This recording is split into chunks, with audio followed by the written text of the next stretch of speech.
Hey, it's Benji Cole, son of Al Cole from CBS Radio and host of People of Distinction, the talk that gives an in-depth view of some of the most dynamic, intelligent, and successful people on the planet. Run to our website, peopleofdistinction.org for more info, or you can always email me directly at benji@alcoleenterprises.com. And on the line with us today, we have Tracie L. Davidson. We're going to be discussing her amazing book, Two Feathers. Now, it's available for purchase through Amazon, Barnes & Noble, pretty much wherever books are sold. You're going to want to head on over there, pick up your copies today, and just get lost in it. And I'm going to tell you why in just a second. But before we go there, I want to make sure that I quickly point out that Tracie was brought to our network by one of the best advertising firms in the business. And you already know I'm talking about Pen to Paper Press. So listen to me. If you're a writer out there and you have a book that you've written but you need help moving it, well, give yourself the best gift you could possibly give and contact Pen to Paper. They're one of the best in the business to do it, and people, this is what they specialize in. So head on over to pentopaperpress.com today and gather all of the ways that they're going to maximize your creative endeavors.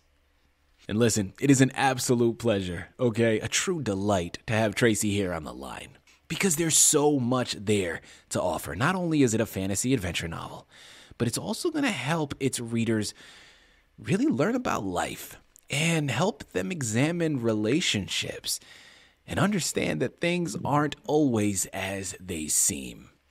Now, there's so much more to that. And there's a lot of different ways that you can interpret those messages there. But I promise you, we're only going to scratch the surface here today. Okay, we're gonna capture the essence of the book. We're gonna learn a little bit more about what to expect. But you're gonna run to Amazon when we're completed, and you're gonna want to embark upon this journey yourself. But don't take my word for it.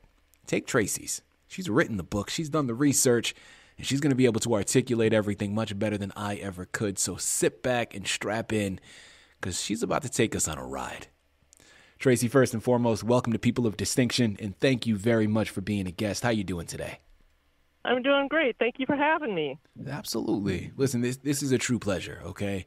A wonderful delight. I think what you're doing here is special, and I think your novel has so much to offer. So thank you for writing it, and thank you for being a guest here to discuss it. We're really looking forward to this.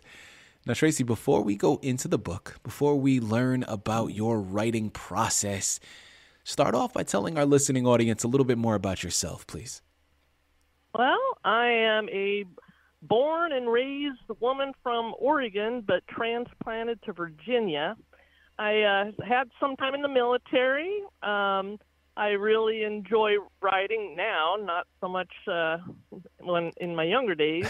But now I'm an older woman, but I'm really into CrossFit. I have a Great Dane. I ride a motorcycle, and I just like to live life. There you have it.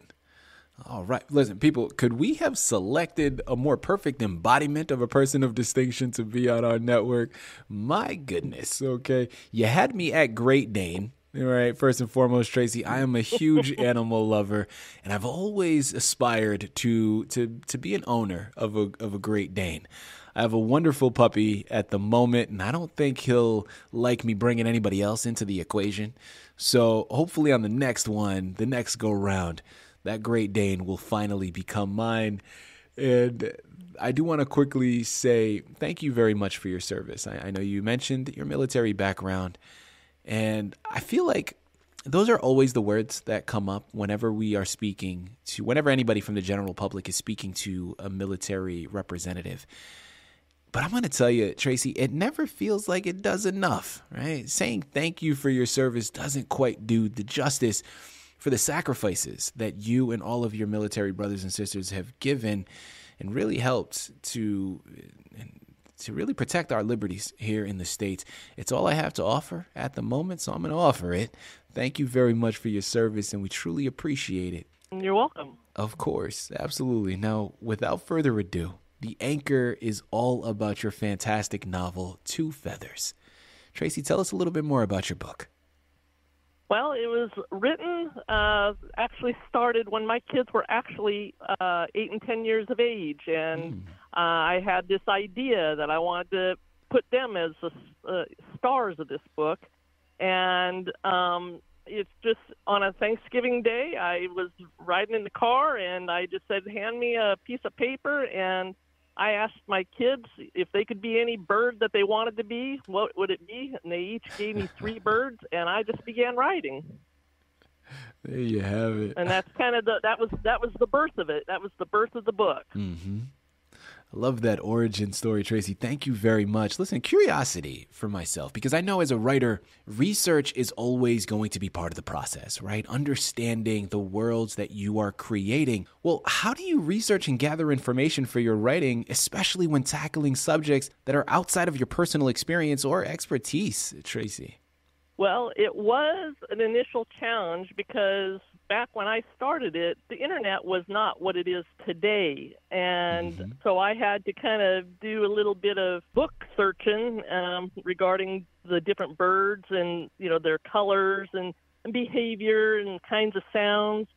But thankfully, this is a work of fiction as well. So as it were, I was also able to, quote, wing it, if you will, just to really create some fun parts about it. So it's kind of a little bit of fact and fiction all mixed in one. Mm-hmm. As a writer, Tracie, how do you handle self-doubt and maintain confidence in your writing abilities? Believe it or not, I hated writing in college, and I was an English major. But, while I was in the military and I was stationed in Germany, I wrote lots of letters. And then I also, while I was there, a friend of mine, we started practicing writing short stories and poetry. And so I started to work on that self-doubt and kind of bring it up to a more of a confident level. And that's how I really began to get started in writing. Yeah. My next question here is going to go through more of the writing process. Now, listen, for anybody out there listening in, whether you've written a novel yourself or you wrote an essay for school, you understand the tedious process of editing and revisions and what that can do, not only to your particular project, but also your own sanity. So I want to take an opportunity here, Tracie. Can you discuss a time when you had to make significant revisions or changes to a manuscript and how it affected the final outcome? Oh, my gosh. That was really a big deal back when I was first writing Two Feathers, because I was writing back in the day when the 3.5 by 5 floppy disk was around. And by the time I got to chapter 6, that file got corrupted. I totally lost it. And so I had to, I just lost all my mojo, had writer's block for, I hate to admit it, but years before I was pushed to retry that chapter and keep going. And, of course, my daughter is older. And so, because of that, of her encouragement, I was finally able to try to rewrite it. But absolutely, it was a different chapter, but actually I think now it's a better chapter, and I'm very happy for, even as much as I was upset when the chapter corrupted, I think I've got a better product. Mm-hmm. Well, yeah, listen, for my younger listeners out there, you probably are looking at Tracie like she's speaking a foreign language at this time. But I remember those floppy disks, and my God, they were a nuisance at times. So I'm right there with you. I felt that deep within here, Tracie. No, my next question is something that I can also relate to and resonate with on another level as an artist. Our work of art, our creations can be very close to us, right? They can become almost like children in themselves, right? Because we've given birth to them. And there's a certain vulnerability that comes along with sharing it with the world. So I want to hear it from your mouth here, Tracie. Can you talk to our listening audience? How do you handle that vulnerability that comes with sharing your work with the world, particularly when it touches upon personal experiences or emotions? There is kind of that mixed feelings because, first off, I would think that, well, as a first-time author, a published author, I really have nothing to lose. Mm-hmm. But at the same time, it is a labor of love because it represents what at the time how I felt about my kids when they were young and everything. And now I'm sharing it with people and hoping they enjoy it as much as I do. Of course, I'll always have the deeper love for it because I wrote it. But I'm hoping that I can spark the imagination of my young readers or even older readers, because I just think it's a lot of fun, and birds of a feather flock together. You know, it's just a lot of fun reading. There you have it. Listen, people, I don't know if you're counting, but that's the second bird pun that she has left here for us. I'm loving it. I'm picking up what she's putting down. This is fantastic. I'm here for it. You know what you got to do, okay? Amazon, Barnes & Noble, Target, pretty much wherever books are sold. Head on over there. Pick up your copies of Two Feathers by Tracie L. Davidson. You can thank me later because you're going to love embarking upon this journey. Tracie, curiosity here from myself, because you've mentioned on a couple of occasions already that writing was not something that you loved doing growing up. I think you mentioned that in college was really the first time that you really embarked upon the journey or even started to maybe like it. But one thing is certain, this was not something that was a hobby of yours growing up and something that you loved doing, right? I think that much is safe to assume. So what inspired you to become a writer, and how has writing impacted your life on a personal level? Well, you know, I hate to keep saying it over and over, but every mother that's out there, you know, you're always inspired by your own kids. Yeah. But I'm also inspired by my father-in-law, because he was the one who was always teasing my kids when they were little, saying that, you know, there's a feather in your nose, there's a feather out of your ear type of thing. And so he also is kind of an inspiration to that. And I don't know, I felt like it was something, if I wrote this book, it was not only paying homage to my kids, but also to him for his love of them and how he played around with them in regards to feathers and stuff.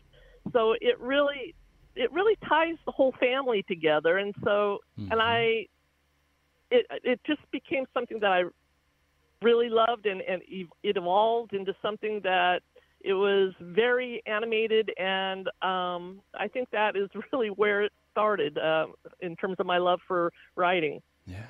Have you ever faced challenges or obstacles in your personal life that may have affected your ability to write? And if so, how did you overcome them? Well, back in the military, you know, I, of course, was writing letters, but I wanted to start overcoming the fear of writing, if you will. And I had a very good friend. She was also a lieutenant serving with me. And we would have to pull staff duty officer, which was on a weekend. It was at night. You had to stay up all night. And I didn't know what to do with myself. And so she would write a sentence, an open-ended sentence, and just tell me, okay, Tracie, I want you to draft a short story around that. And initially, I did not know what to do with that, because how do you write to be able to show and not tell a story? But, you know, we continued to practice this, and it became kind of a writing exercise, and she did it, you know, we both did it, and we could compare stories and stuff. And so that was actually my time in the military was when I did my best to overcome some of those writing difficulties, you know, before I even got married. Yeah. I'm gonna take a second here, Tracie, and I wanna get philosophical for a moment here, okay? And go a little bit underneath the generic conversation here. How do you believe that the power of storytelling can shape our understanding of reality and help influence society? You know, while there's the magic in my fictional book, at the heart of it, it still elicits truths in relationships with the brother and sister that are there. You know, I think it helped tighten the bond. And, you know, when you're in a fantasy world, you can do just about anything. But, you know, when you're looking at your relationship with whether it's a brother, sister, whatever book you read besides my book, Two Feathers, you know, it all comes back to, you know, the love of that family member, or the person that's most significant in your story. Mm-hmm. And that's why I think that books can really influence society and influence children early on, because we need more of that love in life these days. Yeah, well, listen, you said a mouthful there. Absolutely. I oftentimes have authors on our network, and one common theme throughout a lot of their processes is something that, they talk about their inspiration and how once they get moving, their stories that they've created really just starts to develop on their own, right? That inspiration just goes, and these characters just start to move, and it grows. Well, I wanna ask you a similar question here, Tracie. Can you describe a moment when your own characters or storylines took on a life of their own, surprising even you as the author? Oh my goodness, yes. My star owl in the book, he's a wizard. I won't say much more than that, other than hoo-hoo, and his sing-song, because owls, that's what they say, right? They say hoo-hoo. Absolutely. And all of a sudden I found myself doing rhyming talk. Hoo-hoo, how are you? What is it about you? And that just sort of started to, his character just evolved just from being an owl and being the type of bird that he is, that he just kind of took a life of his own. And even my characters, in the book, I think they looked forward to that sing-song rhythm. And with the other birds that came along, it just helped with every bird that I created. They just sort of started to take on a character of their own. And, yeah, I was actually quite surprised how every chapter kind of would form. And but the owl started it all. Last question here, Tracie, as we close out. And, I want to dive down the rabbit hole here with this one, okay? If you could enter the world of the book that you've created, which page would you choose to land on, and why? Oh, there's no question here. My hummingbird. It is not so much a page for me. It's actually the chapter, because a hummingbird, I was so happy that my daughter chose that she wanted to be that, because that's also my favorite bird. Mm-hmm. And so I kind of imparted the character there. Hummingbirds zip one way, zip that way. They're like these mini jets that fly about, with their little jet streams. And, they're just a little fluff ball of feathers. And so the hummingbird was no doubt my favorite. I even have a tattoo on my leg of a hummingbird. And so that just sort of solidifies it right there. It's not going away. And but yeah, the hummingbird chapter is without a question my favorite. There you have it. People, I have been on the edge of my seat throughout this entire process, because I'm hanging on every word that she's saying. I'm getting lost in my imagination and envisioning the world that has been created, and understanding how magnificent of a creation this is. And I know already, if you are all like me, you're already heading on over to the purchasing pages and you're getting ready to embark upon this journey, because that child inside you is just biting at the bit, right? And really wants to get involved. I'm going to say it for you once again. I know I don't have to, but I'm going to re-impress it for my stragglers there in the back, for the ones that aren't quite there just yet.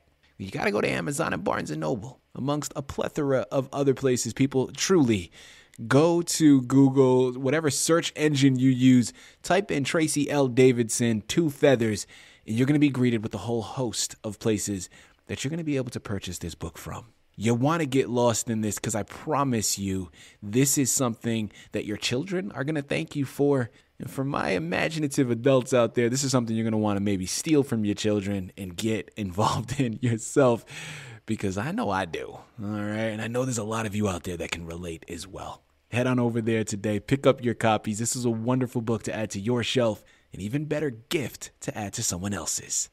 So you know where to go. Tracie, this has been an absolute pleasure, a true delight. Thank you once again for being a guest on People of Distinction. That was a lot of fun. I tell you what, you got it going, dude. Thank you for all the energy you put into the interview itself, because you got me wanting to go out and buy my own book.